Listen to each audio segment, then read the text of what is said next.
Everyone, आज हम लोग पढ़ेंगे कॉस्ट ऑफ कैपिटल। इसलिए सभी लोग अपना नोटबुक निकाल कर लिखना चालू करो, और अगर न समझ में आए तो वीडियो को एक दो बार और देखो, ठीक समझ में आएगा। तो देखो, अब हम लोग बोर्ड पे जा रहे हैं।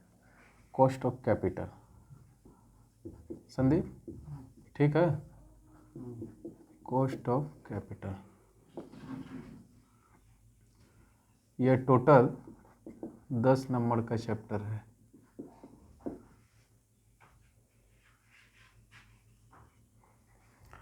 तो cost of capital it means, लिखना चालू करो। It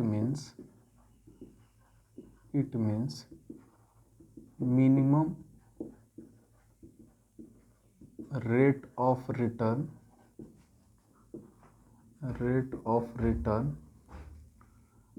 that must be earned by the company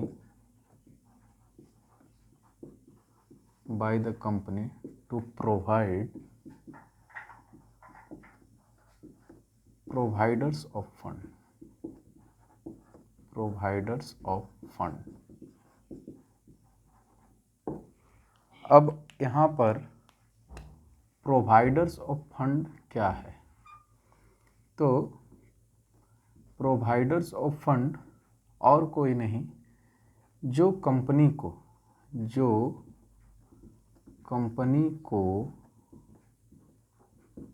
fund देते हैं।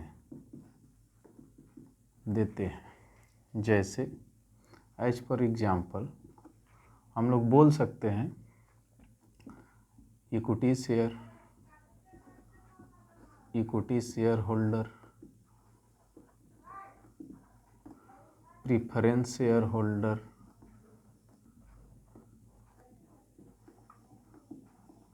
और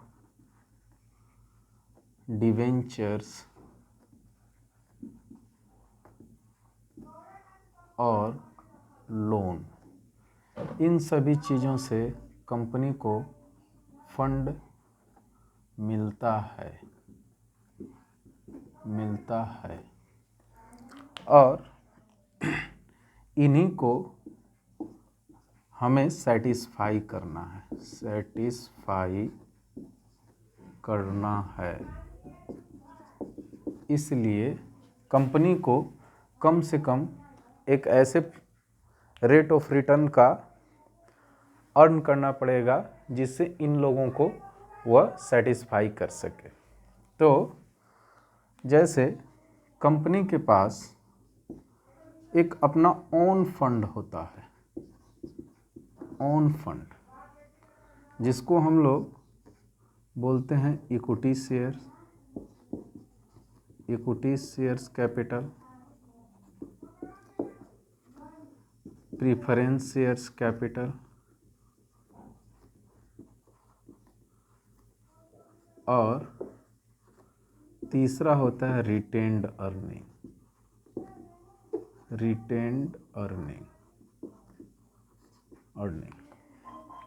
इस तरह से इसको ओन फंड बोलते हैं। एक होता है लोन फंड का मतलब डिवेंचर से और टर्म लोन से। यहाँ तक हो गया? चलो,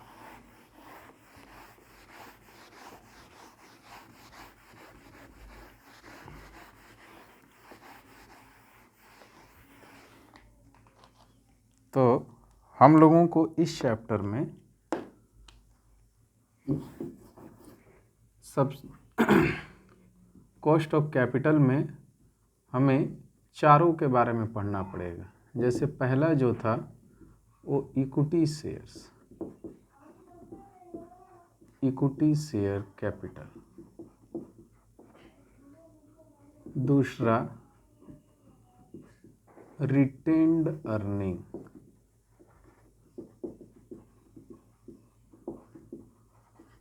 और तीसरा प्रेफरेंस शेयर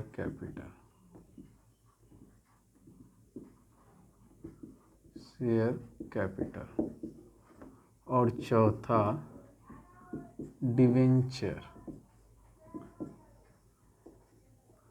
डिवेंचर्स, और पांचवा टर्म लोन। इन सभी पर जो कॉस्ट आता है उसी का कैलकुलेशन हम लोगों को करना है। तो इनको बोलते हैं हम लोग KE, इनको बोलते हैं KR, इनको बोलते हैं KP, और इनको बोलते हैं KD, और इनको बोलते हैं KT।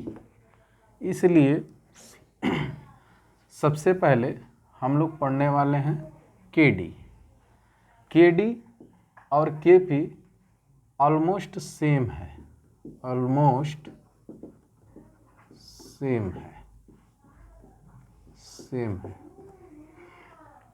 इसलिए सबसे पहले हम लोग पढ़ने वाले हैं KD। तो KD पढ़ने के लिए भाई सबसे पहले लिखोगे तुम लोग cost of debenture, KD।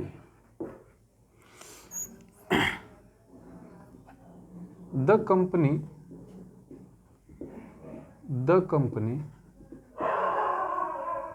pay fixed rate of interest to the debenture holder,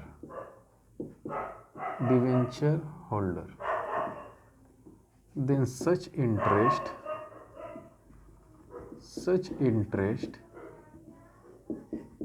on debenture is charged against profit, charge against profit का मतलब जिसको हम लोग प्रॉफिट एंड लॉस में दिखाते हैं, प्रॉफिट एंड लॉस अकाउंट इधर पे दिखाते थे टू इंटरेस्ट ऑन डिवेंचर, इधर दिखाते थे हम लोग। तो इसलिए इसको हम लोग बोलते हैं चार्ज्ड अगेंस्ट प्रॉफिट। और एक नंबर हुआ, दूसरा number such interest on debenture is a form of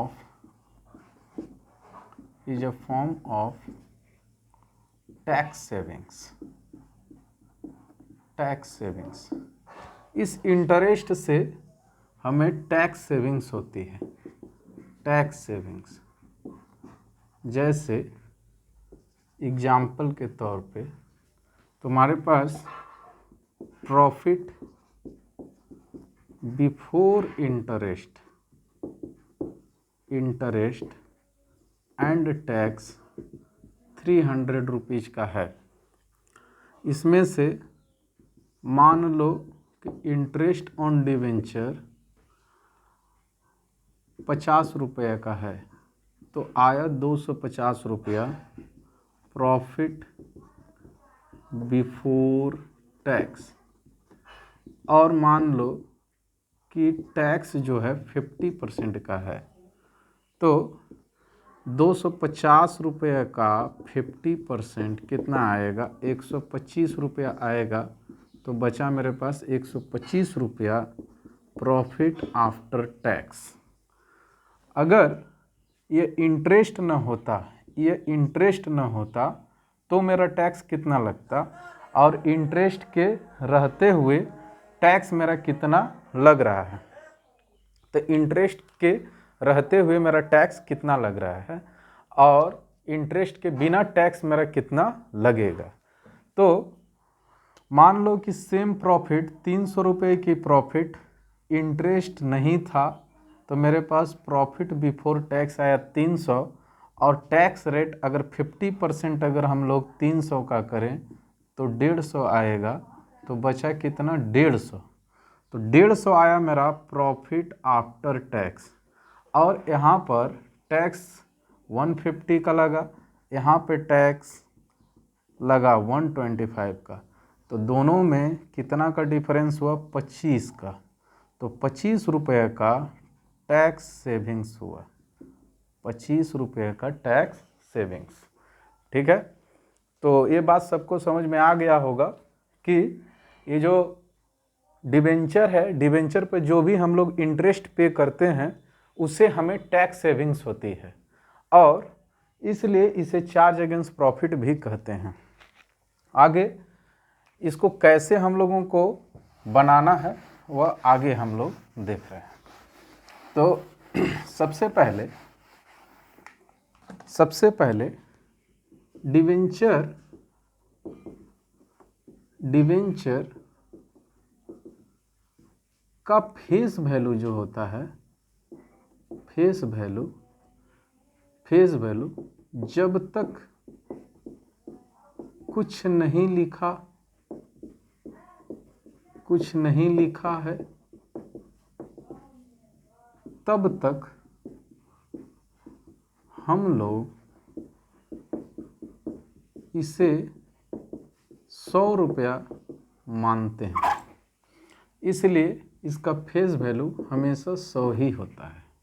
तो अगर कुछ लिखा है तो उसके हिसाब से तो हम लोग डिवेंचर का फेस वैल्यू हमेशा 100। जब कभी भी डिवेंचर क्वेश्चन में दिया रहेगा तो इधर पे 10% और 15% और 20% और 5% यह लिखा जाता है, यह दिया रहता है। इसका मतलब इंटरेस्ट है, यह इंटरेस्ट रेट है, इंटरेस्ट रेट। तो जब ये इंटरेस्ट रेट है तो कहीं ना कहीं इसी की ज़रूरत है। इंटरेस्ट रेट ही तो इंटरेस्ट कॉस्ट होता है, interest cost.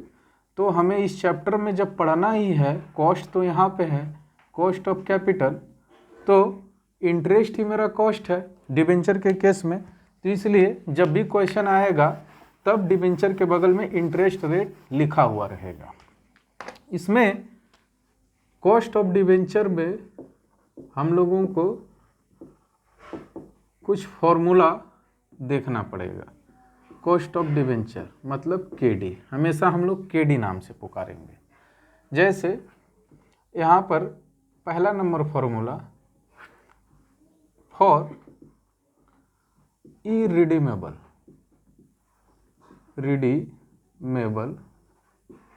Debenture at par. तो यहाँ पर केडी, जब भी मैं केडी लिखूँगा तो इसका मतलब होगा कॉस्ट ऑफ डिवेंचर। यह मैं बार बार नहीं लिखूँगा कॉस्ट ऑफ डिवेंचर, मैं डायरेक्ट लिखूँगा केडी, इसलिए तुम लोग भी केडी।